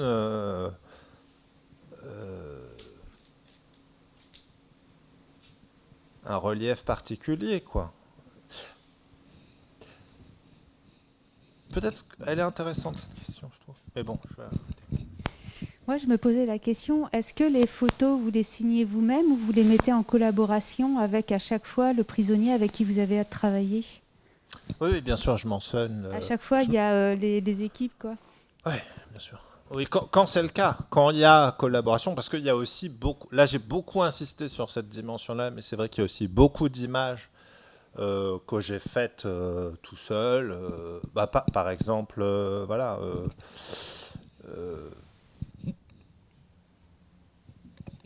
Ça, par exemple, bon, voilà. Ça, c'est des photos documentaires très simples. Mais oui, ces images, ça, c'est pour moi, c'est en collaboration avec Paul L. Ça, c'est toutes ces images-là, c'est des photographies faites avec un tel, un tel, un tel. Ils sont 3, donc il y a leur nom à chaque fois, bien sûr. Ouais. Mais c'est vrai, mais ça répond aussi peut-être à une autre partie de la question précédente. C'est vrai que y a une ambiguïté, que je suis tout à fait d'accord. Il y a un moment, c'est moi qui assume le travail. C'est moi qui mets mon nom sur la couverture du livre, etc. C'est moi qui finis par sélectionner les images, par les manipuler en laboratoire, par faire toutes sortes d'opérations, à faire du montage entre les images. Euh, mais c'est une manière de... Oui, je crois... mais je crois que c'est une manière d'assumer mon rôle d'artiste dans l'histoire. Voilà. Et je l'ai tout... Et y compris, je veux dire, le désir initial de faire tout ce travail. Voilà. Alors après, bon. Tu avais une autre question? Déjà, merci beaucoup pour cette présentation. Et en fait, je me demandais aussi sur la question de la documentation, est-ce que est-ce que vous le voyez aussi comme un moyen de protection par rapport à à des sujets qui peuvent être très lourds et des expériences très lourdes, et justement de prendre du recul vis-à-vis de ça pour se protéger justement d'un affect peut-être trop direct? Ouais, sans doute. Oui, un peu. Mais c'est aussi de ne pas être trop naïf, quoi. C'est-à-dire, une institution... faut être sacrément confiant pour penser que son regard seul va vous livrer, disons, c'est la vérité de ce que vous voyez. En fait, c'est une position de modestie aussi, de se dire... voilà, c'est compliqué tout ça. Donc, essayons de comprendre un peu de quoi il retourne. Il y a d'autres gens qui ont travaillé. Je sais pas, c'est même un rapport à la connaissance, en fait, de se dire, je sais pas, quand on travaille sur un sujet, ben, en fait, il y a d'autres gens qui ont déjà travaillé et c'est un principe de recherche, je sais pas, de base, en fait, je trouve, de se dire, il faut profiter de ce que d'autres ont fait. Et c'est pas...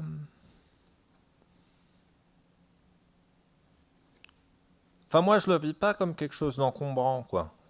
Comme quelque chose qui me... Je crois que ça m'empêche pas d'oublier ce que je sais, Évidemment, la difficulté, c'est vrai que ça rejoint la question précédente, mais... La question, c'est... Oui, alors peut-être c'est ça. Par contre, de pas forcément chercher à retrouver dans la réalité ce qu'on a lu dans la documentation. Il faut quand même, évidemment, c'est un peu ça le... Faut garder les yeux ouverts, quoi.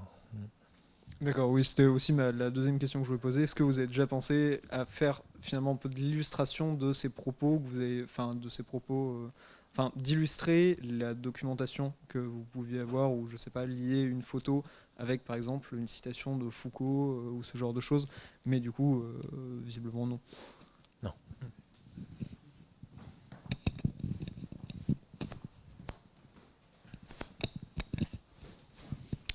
Moi, je me suis demandé, on a vu tout à l'heure dans une vue d'exposition, il y avait le champ contre champ, il y avait aussi une image plus abstraite, et je me suis demandé ce que c'était que cette image et comment vous l'avez intégrée avec les autres images. Je vois plus rien. Ouais, je l'attendais celle-là. En mettant cette vue d'expo, je me suis dit, ah ça, tu vas pas y couper, mon coco. Ouais. Eh ben, c'est des rayogrammes, pour répondre, pour décrire déjà, parce qu'on voit pas très bien. C'est des rayogrammes couleurs faits en laboratoire. Donc en fait, c'est de la lumière, des lumières colorées que j'envoie sur le papier photographique. Voilà. Donc c'est des formes totalement abstraites qui n'ont rien à voir avec la prison. C'est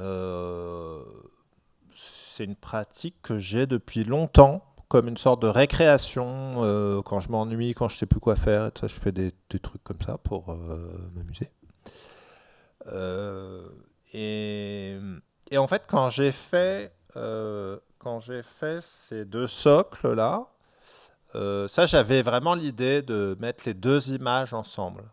Et puis, ça m'intéressait aussi de trouver un moyen de mettre des photographies dans l'espace, qui est souvent un problème quand même. Parce que souvent, les photographies sont au mur, elles sont assez peu dans l'espace. Et donc j'ai construit ces deux structures et puis je me suis retrouvé avec le dos. Et je me dis, mais qu'est-ce que je fais avec le dos en fait? C'est bizarre, ces faces blanches là, comme ça. Euh, et c'est une chose qui est arrivée de manière totalement expérimentale dans l'atelier. En fait, j'avais des rayogrammes qui traînaient dans l'atelier et à un moment, j'ai essayé de les mettre. Euh, et ça m'a beaucoup intéressé. Je savais pas du tout pourquoi. Et au moment même où j'ai fait l'exposition, je savais toujours pas pourquoi, pourquoi ça m'intéressait. Il y en a un autre, on le voit un peu là derrière l'autre bloc. Là, il y en a un autre qui est plus long, qui descend jusqu'en bas.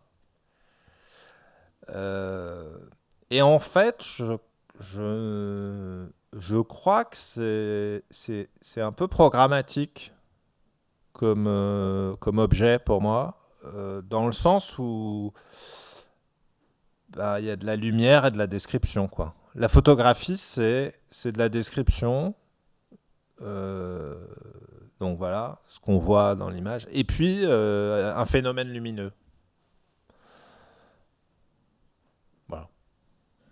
Donc, je crois que c'est une sorte de petit... Ouais, pour moi, il y a quelque chose de programmatique dans mon rapport à la photographie. Voilà. Y a-t-il une autre question? Ensemble. Ah, mais vous êtes Tu l'as super, vous posé avez en- plein de questions et puis des chouettes questions en plus. Merci beaucoup pour la conférence.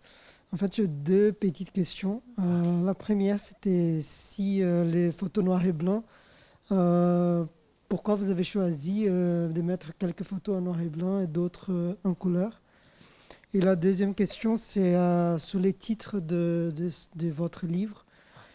Si on, je me demandais si on lit par exemple en anglais, avec l'accent anglais, ça veut dire no prison. Si c'est aussi une critique contre le système prisonnier.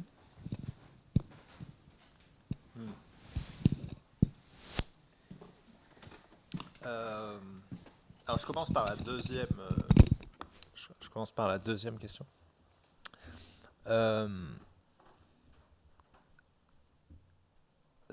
Alors non, c'est pas. Moi, je l'ai jamais entendu comme ça parce que de toute façon, enfin, il y a un S, donc c'est pas no prison. Mais alors, c'est assez rigolo parce que à la maison d'arrêt de Villepinte, je discutais avec un homme qui était là et puis il me demandait ce que je faisais, etc. Donc je lui explique, je dis bah, je vais faire un livre parce que c'est un peu la fin du travail. Donc là, je savais que j'allais faire un livre. Il me dit mais comment ça s'appelait? Et je lui dis bah no prison. Et lui, effectivement, il entend le sens d'un livre anti-carcéral, comme ça.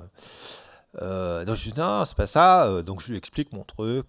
C'est nos prisons au sens où tous les citoyens sont concernés, etc. Et lui me dit, ah ouais, mais ça va pas, en fait, ce titre, parce que, en fait, il faudrait dire leur prison, dans le sens où c'est les nôtres, c'est pas les vôtres. C'est dans le sens où, en fait, et il a pas tort, enfin,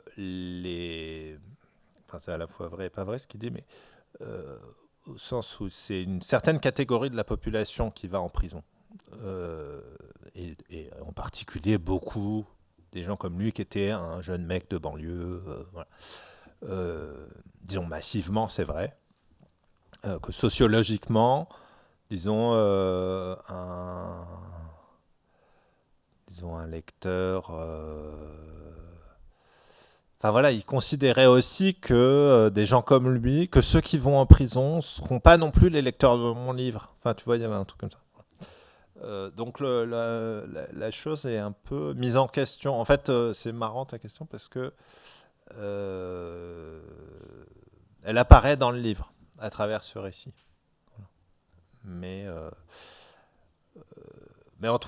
oui, en même temps, je trouve ça intéressant que ce soit un titre polyphonique, en fait, qu'on puisse entendre d'autres choses. Pourquoi pas? Ouais. Ah oui, et puis l'autre question, c'était couleur et noir et blanc.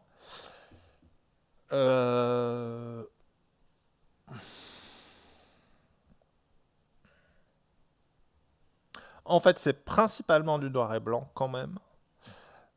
Pour une raison assez simple, c'est que parfois j'ai créé des laboratoires dans les prisons pour développer les images avec les prisonniers. Pas seulement pour les occuper ou nous occuper, mais aussi parce que c'est un temps intéressant, je trouve, pour discuter des images. Parce que c'est pas facile de parler d'images quand on se met autour d'une table et qu'on dit, on met la photo et puis on dit, ah, qu'est-ce que tu penses de cette photo? Souvent les gens sont un peu secs parce que c'est pas facile. Qu'est-ce que tu penses de cette photo? Bah, elle est jolie, je sais pas, qu'est-ce que tu veux dire? Non, mais quand tu t'es pas habitué à parler d'images, c'est pas facile. Alors que quand on dit, bon, on va faire des tirages, qu'est-ce qu'on tire comme photo? Là, tout de suite, parce que quand tu demandes, tu trouves quelle est la meilleure photo là d'après toi, c'est plus abstrait que, ben voilà, là on a 4 heures, on peut tirer 3 photos, c'est quoi les photos importantes? Et en fait, ça va, et ensuite on les tire, et puis quand on les voit apparaître, etc., ben on se dit, ah ouais, c'est marrant, t'as vu, il y a ça, et on commente les images en faisant ça. Et donc, ça, je pouvais pas le faire en couleur. Donc j'ai fait essentiellement du noir et blanc, mais par contre, j'ai fait de la couleur quand je pensais qu'il y avait besoin de la couleur pour bien décrire ce que j'étais en train de montrer.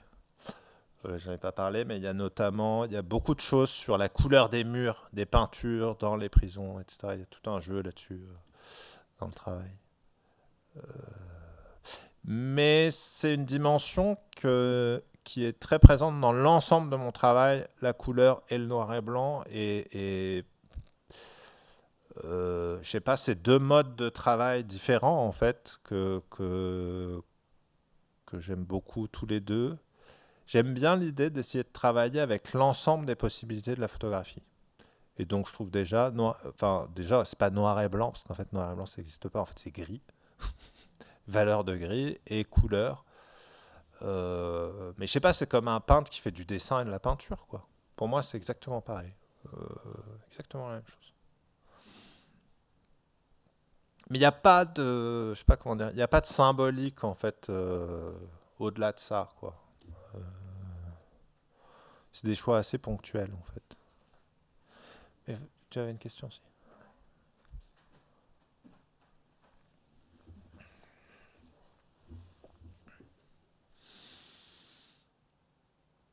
Alors, merci. Ma question, c'était, vous nous avez dit au début que vous n'étiez pas forcément attiré par le fait d'aller photographier en prison. Et donc, qu'est-ce qui vous avait fait avoir le déclic et la motivation?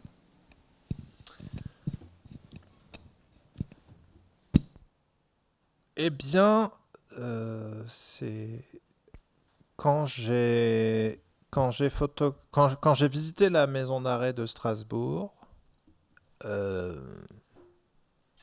laquelle on m'avait invité pour travailler. Donc on m'avait donné toutes ces règles, etc. Et en fait, j'arrive dans une salle, dans la salle d'activité. On me dit, voilà, c'est là que tu vas pouvoir travailler. Et en fait, la salle était très bizarre, parce qu'en fait, il y avait un balcon à l'intérieur. La moitié de la salle était à double hauteur sous plafond. Et il y avait ce balcon. Je ne voyais pas par où on pouvait y accéder. Et donc je pose la question, elle me dit, mais en fait c'est pour que les femmes, le quartier des femmes en fait est au couloir au-dessus, et c'est pour que les femmes puissent accéder à cet espace et puissent assister ensemble, parce qu'il y avait une petite scène, à une représentation, une projection de film. Donc les hommes et les femmes dans le même espace. C'est le premier article du règlement sur les prisons, séparation des hommes et des femmes. Et donc,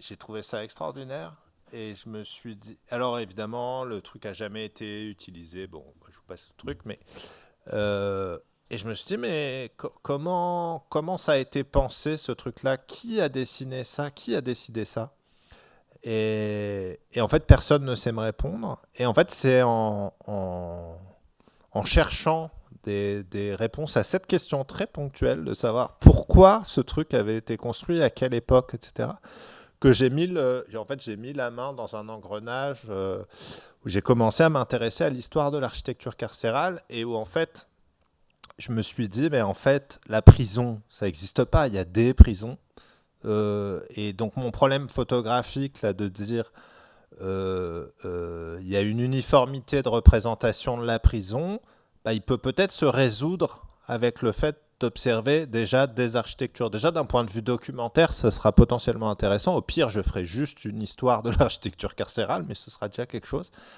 Voilà. Et quand le projet a été annulé, pour toutes sortes de raisons, en fait, je me suis rendu compte que ça m'avait fait beaucoup réfléchir à plein de problèmes que j'avais avec la photographie depuis longtemps.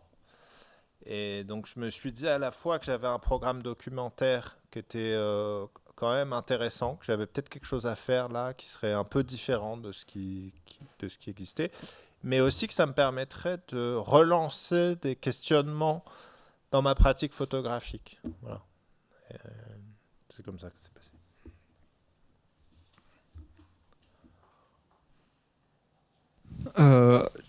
Nouvelle question. Je voulais savoir, en fait, de manière très concrète, quel temps est-ce que ça vous prend, par exemple par semaine? Je ne sais pas si vous faites ça si vous avez fait ces ateliers toutes les semaines, tous les mois, à quelle fréquence, pendant combien de temps? Aussi, est-ce que vous êtes payé pour faire ces ateliers et est-ce que ça a été votre activité principale ces dernières années ou est-ce que vous aviez d'autres activités à côté voilà, des questions pratiques. Tu veux que je te raconte toute ma vie, quoi. Mais en fait, je peux pas répondre à tout. Mais non, enfin, c'est parce que les autres activités, en fait, oui, j'en ai plein d'autres. Mais j'ai pas passé tant de temps que ça en prison. Disons, j'ai passé entre 20 et 30 jours, 20 jours, je dirais, par endroit. Donc, c'est pas énorme. Et c'est pas hebdomadaire parce que souvent c'est loin de chez moi et tout ça. Donc, c'est un peu des workshops en fait, mais sur 3 périodes. Souvent, j'aimais bien faire ça en 3 ou 4 périodes. J'aime bien qu'il y ait du temps entre les séances. Donc, souvent, j'y allais 3 jours, 2 jours ou 3 jours. Et puis après, je laissais passer un mois. Et puis, des fois, j'écrivais aux prisonniers, je leur envoyais des trucs, on se répondait. Il se passait un truc et puis ça travaillait dans la tête. J'aime bien ces temps où ça travaille sans qu'il se passe rien. Et puis les gens, pour les gens aussi, il faut penser que les choses travaillent, quoi, entre-temps. Voilà, donc souvent comme ça. Donc souvent les projets, ça a été assez court. C'était des projets qui duraient 4 mois, quoi, par prison. Et effectivement, ils étaient financés par donc ce dispositif Culture Justice, qui est un dispositif plutôt intéressant en même temps. Et moi, je dois reconnaître qu'il y a eu une certaine ouverture parce que j'ai dit dès le départ que je faisais ça, y compris à l'administration pénitentiaire, que je le faisais pour produire un travail qui allait être public.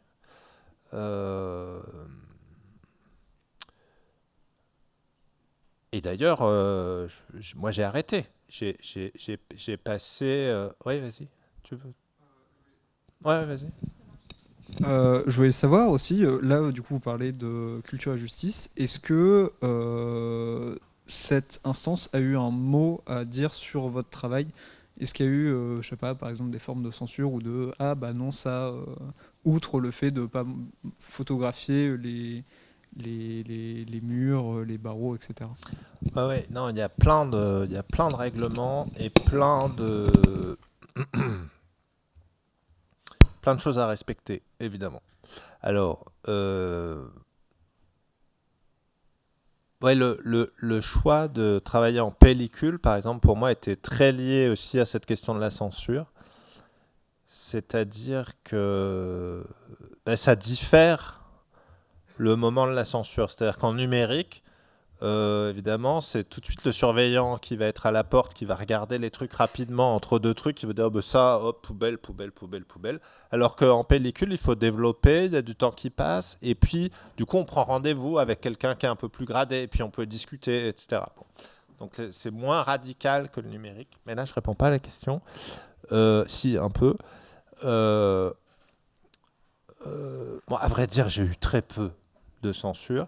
Non, il y a une règle qui est quand même assez stricte sur et c'est bien normal, sur la question des visages. C'est-à-dire que à la fois les prisonniers doivent, enfin les personnes photographiées doivent signer une autorisation qui signifie qu'ils sont d'accord, etc. Mais cette autorisation est un peu soumise à l'approbation de l'administration pénitentiaire. Par exemple, dans une prison, on m'a dit que c'était impossible de photographier les prisonniers, notamment parce que c'est un certain nombre de prisonniers qui étaient condamnés pour crimes sexuels et que du coup, il y avait une possible atteinte aux droits des victimes s'ils étaient représentés, etc. Mais en fait, ce qui n'a pas été en fait suivi par l'administration centrale ensuite. Enfin bon, bref, mais c'est des questions compliquées. Mais j'ai eu peu en fait de j'ai eu peu de contraintes, enfin, ouais, peu de censure, peu de contraintes. Parce que, ouais, je sais pas, en fait, moi, j'ai eu quand même l'impression qu'y compris l'administration pénitentiaire, ça les a plutôt intéressés de voir quelque chose d'un peu différent qui leur montre un peu autre chose, quoi. Non, si c'était marrant, il y a eu notamment une image, mais c'est des trucs très anecdotiques, en fait. D'un surveillant, j'avais photographié de dos un surveillant qui faisait ça comme ça, qui s'étirait à son poste de surveillant. Et on m'a dit ah non, ça il faut pas. Après mais c'était des questions de représentation du travail, on va encore dire que les surveillants foutent rien. Alors que en fait moi j'ai dit et là j'ai argumenté, je me suis pas laissé faire parce que j'aimais bien cette image. Et je dis mais non, mais la pause ça fait partie du travail, mais c'est presque pas du tout spécifique à la prison en fait, c'est une question moi j'ai beaucoup photographié des situations de travail et en fait photographier la pause dans tous les métiers c'est un problème parce qu'en fait on a l'impression d'être photographié comme quelqu'un qui travaille pas quoi. J'avais une autre question, je me suis demandé comment vous pensez le rapport entre les dispositifs qui sont plus sculpturales ou picturales que vous produisez, notamment dans la photo de l'homme qui court. Donc vous avez dit que c'était suite à plusieurs expérimentations, enfin qu'il y avait vraiment eu des choix qui sont venus au fil d'expérimentation. Et je me suis demandé, du coup, comment vous avez fait ces choix? C'est optique, parce que ça rejoue ce qu'il y a déjà dans l'image, le mouvement, ou s'il y avait d'autres questions. Et du coup, comment à la fin vous considérez cet objet? Si c'est une image sur un cadre, une image dans une sculpture, une peinture, voilà. Ok.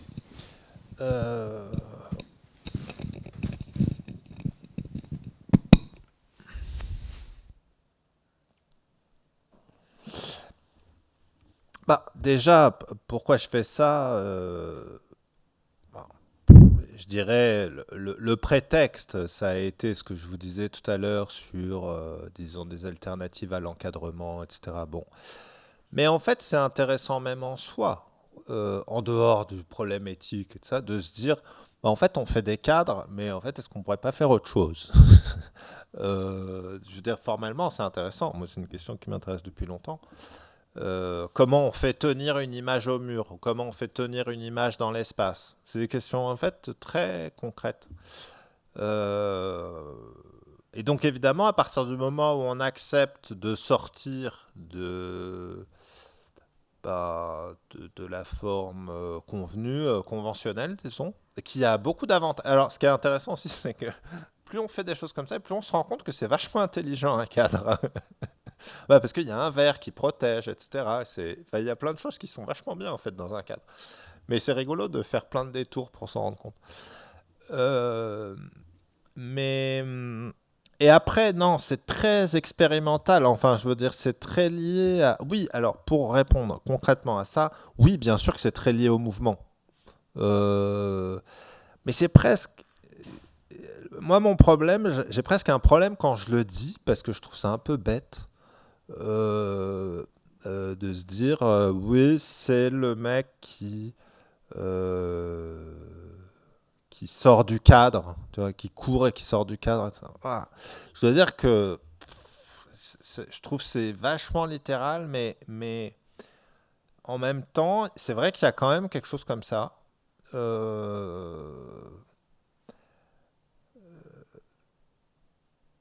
Mais je dirais que s'il y avait que ça, je pourrais pas, quoi, le garder. Mais je crois que c'est aussi parce que ça amène une dynamique à l'objet. Tout simplement, en fait. C'est aussi tout simplement que ça amène une dynamique. Et puis qu'il y a quand même des choses qui restent inexplicables, quoi. C'est pourquoi le reflet dans l'aluminium. C'est des trucs, en fait, je sais pas, quoi. En fait, je sais pas très bien. C'est un peu le mystère de quand on fait un objet, qu'on décide que c'est terminé. Voilà, je suis passé par toutes sortes de phases et je me dis, ah bon, bah là, il existe, je peux dialoguer avec, je peux en penser quelque chose, j'ai l'impression qu'il me répond.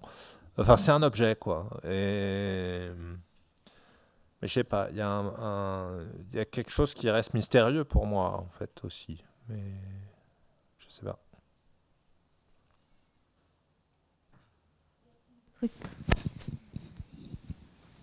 Oui, parce que vous avez un peu parlé de ces moments où vous allez lire des choses ou de recherche. Je me demandais si vous pouviez nous en parler un petit peu plus. Enfin, comment est-ce que vous cherchez?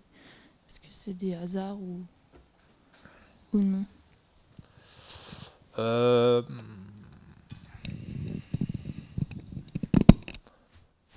En fait, ouais, ben non, ce qui est chouette quand on fait des recherches, c'est qu'il y a des hasards. Mais les hasards, ils se provoquent. Donc, par exemple, ce document-là, que je trouve tout à fait extraordinaire, en fait, je l'ai découvert très tard. Et en fait, c'est un jour, je savais qu'il y avait un gros livre sur... en fait, déjà, la méthode de base, c'est de faire une bibliographie. C'est des bonnes vieilles méthodes, mais franchement, ça marche plutôt bien. De faire une bibliographie, de prendre un livre sur les prisons, de regarder ce qu'il y a comme bibliographie dans ce livre-là, d'aller regarder les livres dont il est question. Mais vraiment, je sais pas, c'est des méthodes documentaires vraiment de base qu'on doit vous apprendre à l'école. Hein. Voilà, consulter les catalogues voilà, rassembler les artistes qui ont travaillé là-dessus. Voilà, vraiment de la documentation de base, quoi. Mais oui, donc par exemple, cette chose-là, je savais qu'il y avait un gros livre de 1000 pages sur l'histoire de la prison pénale 19e siècle, etc. J'avais jamais lu parce que ça me semblait un pavé, en fait, par flemme, quoi. Et puis à un moment, je me suis dit, non, mais t'es pas sérieux quand même, il faut au moins, faut que tu saches ce qu'il y a dedans. Parce que je me posais des questions sur l'histoire de l'architecture carcérale et tout ça, et puis j'avais pas lu ça, je me suis dit, ah, quand même, c'est pas sérieux. Et donc j'achète le bouquin, et puis je commence à le lire, et là, je tombe là-dessus. Alors ça, voilà, je trouve que ça, je pensais pas du tout qu'il parlerait de photographie là-dedans. Oui, ça, je trouve, c'est un petit hasard quand même. C'est un petit hasard. J'ai été récompensé de mon courage de m'affronter à ce gros pavé, mais qui est très bien d'ailleurs. Mais je sais pas si je réponds à la question. Ouais, à peu près, quoi. Pardon. Y a-t-il d'autres questions? Non? On va remercier Maxence Riflet pour sa présence et sa présentation. C'est moi qui vous remercie. Et j'offre du gel gratuit à tous ceux qui ont touché le micro. Et merci beaucoup de toutes vos questions, toutes très intéressantes. Merci vraiment.